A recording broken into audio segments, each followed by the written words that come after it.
الحمدللہ والصلاۃ علی رسول اللہ۔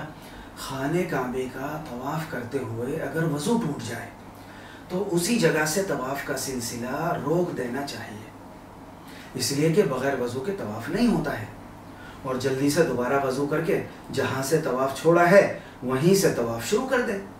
لیکن احتیاط یہ ہے کہ حجر اسود سے شروع کریں، یہ بہتر ہے۔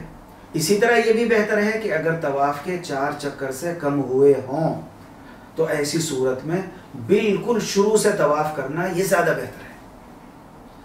اب 3 چکر یا اس سے کم بغیر وضو کے کیے تو ہر چکر کے بدلے صدقہ فطر کے برابر کفارہ ادا کر دیں، یعنی 2.25 کلو گیہوں یا ان کی قیمت صدقہ کرنا لازم ہے۔ لیکن اگر بعد میں باوضو ہو کر دوبارہ طواف کر لیا تو صدقہ ختم ہو جائے گا، صدقہ دینے کی ضرورت نہیں ہے۔ اور اگر بغیر وضو کے ہی عمرے کا یا حج کا مکمل پورا طواف کیا، یا 4 چکر کیے یا 4 چکر سے زیادہ کیے تو دم واجب ہو جاتا ہے۔ لیکن اگر طواف دوبارہ باوضو کر لیں تو دم ختم ہو جاتا ہے، مگر عمرے کے طواف کے ساتھ سعی بھی دوبارہ کرنی ہوگی، کیونکہ عمرے کے طواف کو عمرے کی سعی سے پہلے کرنا ضروری ہے۔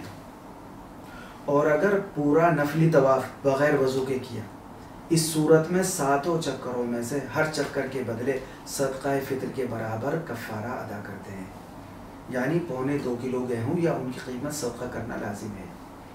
یا کچھ چکر نفلی طواف کے بغیر وضو کے کیے، تب بھی ہر چکر کے بدلے صدقہ فطر کے برابر کفارہ ادا کرنا لازم ہے۔